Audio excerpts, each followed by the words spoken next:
Hi everyone, I'm going to sow some of these sweet peas, the ones that my mum used to grow. So first of all, I'd say a big thank you for all the comments in the last video. It's really nice, to be honest. I've read every one of them, I've replied to most of them, I think. You know, and some of you have messaged me for some seeds, so you'll either have them already or they are in the post on the way to you. So I thought I'll do this video tonight. I was going to do it a couple of days ago, but I've just been a bit busy. So the weather's not great outside, it's really cold, so these won't be going in the polytunnel, they're going to go on the windowsill for a while, until it starts to warm up a little bit outside. So if you're going to sow them directly outside, I'd hang on till this cold snap is finished. Right, I'll bring the camera in closer so you can see what I'm going to do.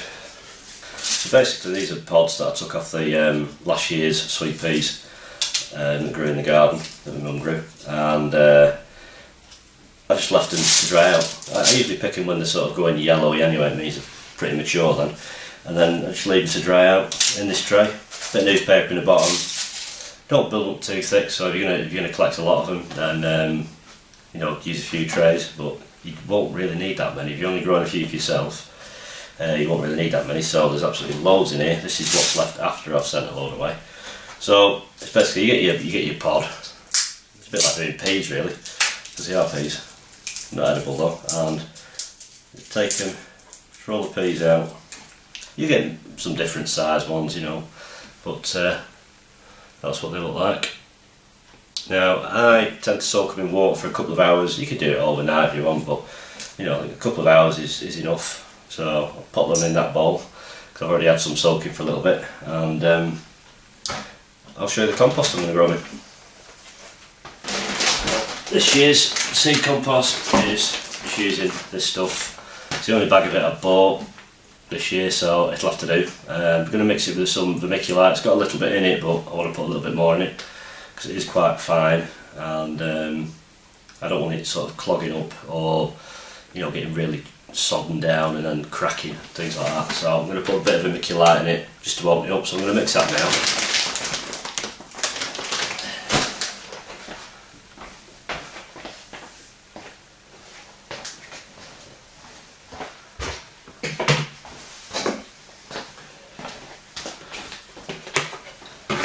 I've got a little bucket because the big tubs they're all down the garden, it's dark outside, so I'll mix some of this up.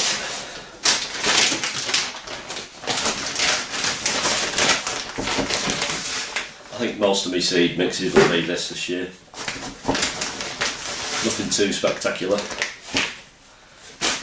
I do prefer to make my own up really, to be honest, but it's just the quickness and ease of it really at the moment. So, be a bit chunky and lumpy in there. So I might actually, I've got a tray down here, I might scatter on that and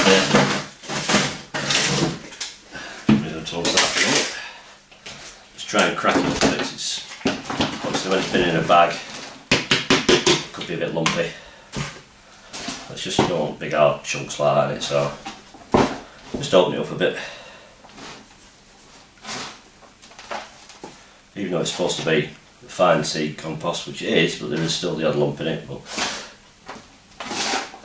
you know, sweet peas, most seedlings will kind of push through it, provided you don't do them too deep.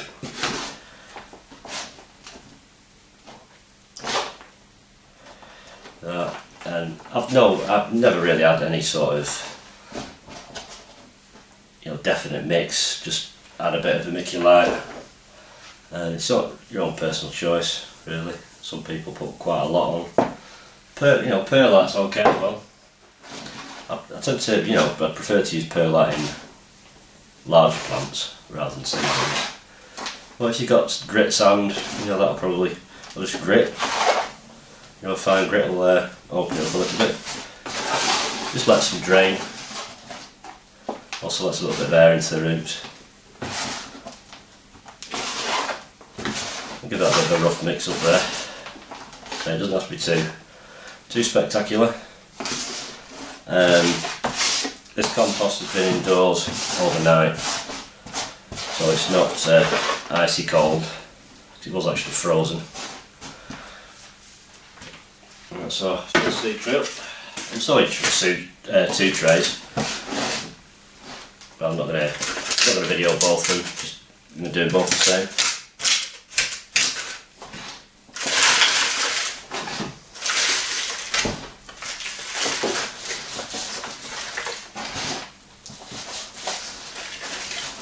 They're probably going to be in these until they get a good 4 or 5 inches tall.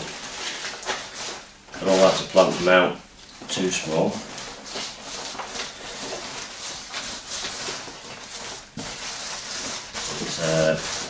As I say, flowers are not really my thing, but Mum always used to want to grow these, so I used to help her start them off, and then she'd sort of look after them through the year then. It's going to seem a bit strange this year having to look after flowers as well, but I will try my best. I'm not going to press it down too hard. So I usually just pat it down, but today I'm going to actually press it down a bit because I want to get a fair bit of compost in each one of these.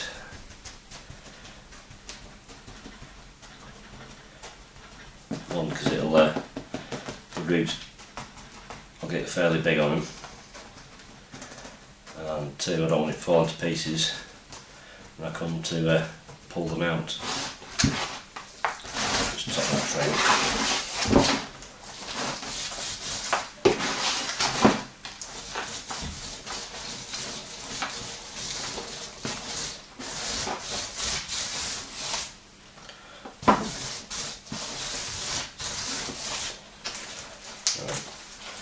Carefully move that out of the way.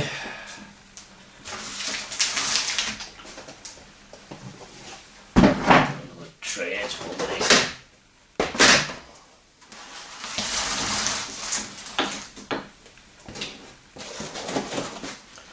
Like so.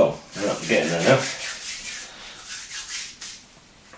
Right, so I'll go and get my seeds, which are just here. I'll just drain the water off them.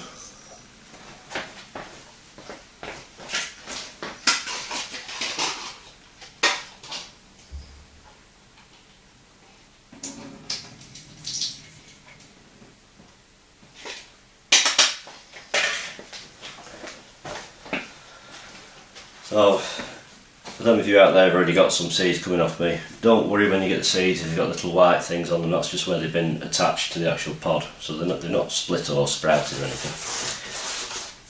So I just need to dib some holes now, so I'll find something to dib some holes with. A wooden spoon handle will do. Now just in the middle, about, well, 10-15 mil deep.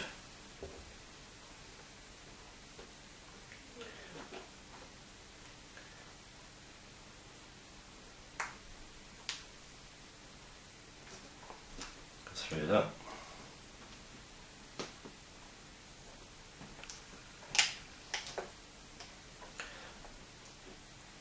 A few lumps in this, I'm pushing it down, I can feel them, but we'll just see how they go. So I'm actually doing 2 trays, so there'll be 80. Now, usually they're a pretty good germination rate, because the seeds are actually wet, they can stick to your fingers a bit. I'm just going to put 1 in each module.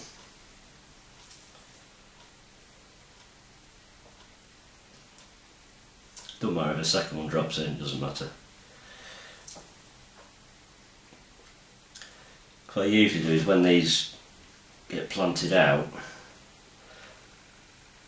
you know, they'll go out probably 8 inches apart, and then I'll sow a seed in between each one. So you kind of get a later one climbing behind it.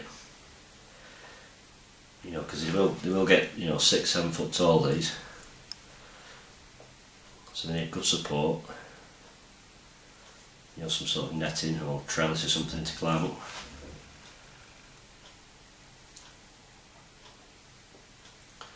That's 40 of them done. Bit of compost.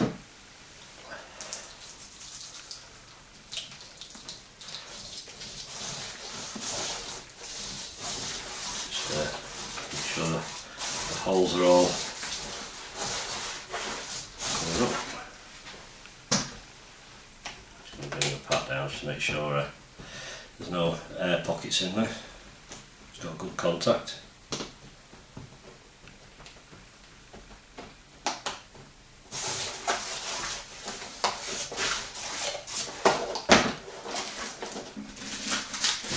Paper over a bit further because I'm going to water it now. So yeah, it will need a good water. Do it in stages, don't think you have to give it a right good lacing water all in one go.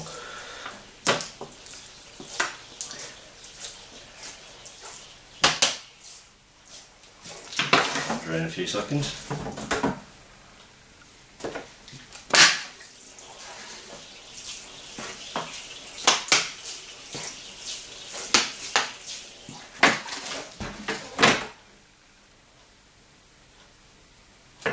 One more.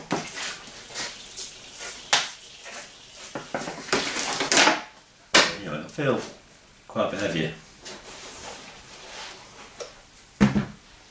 So I'm just going to do that exactly the same in another tray, and hopefully they should germinate. So again, a big thank you to you all for your comments in the last video.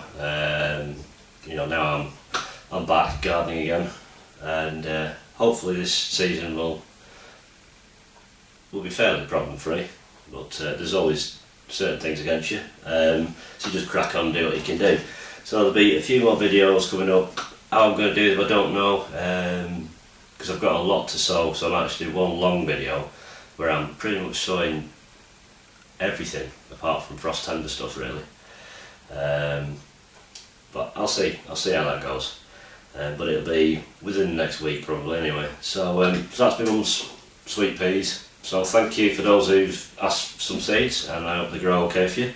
And yeah, if you want to do a video, it would be nice to see someone else growing my mum's seeds. So like I say, I don't know the variety of them. They're a mixture of some that were bought years ago, probably cross-pollinated and all sorts. So, but yeah, there's a good variety of colours, and you know, they do smell okay as well. So, well, thanks again, and take care, and I'll see you next time.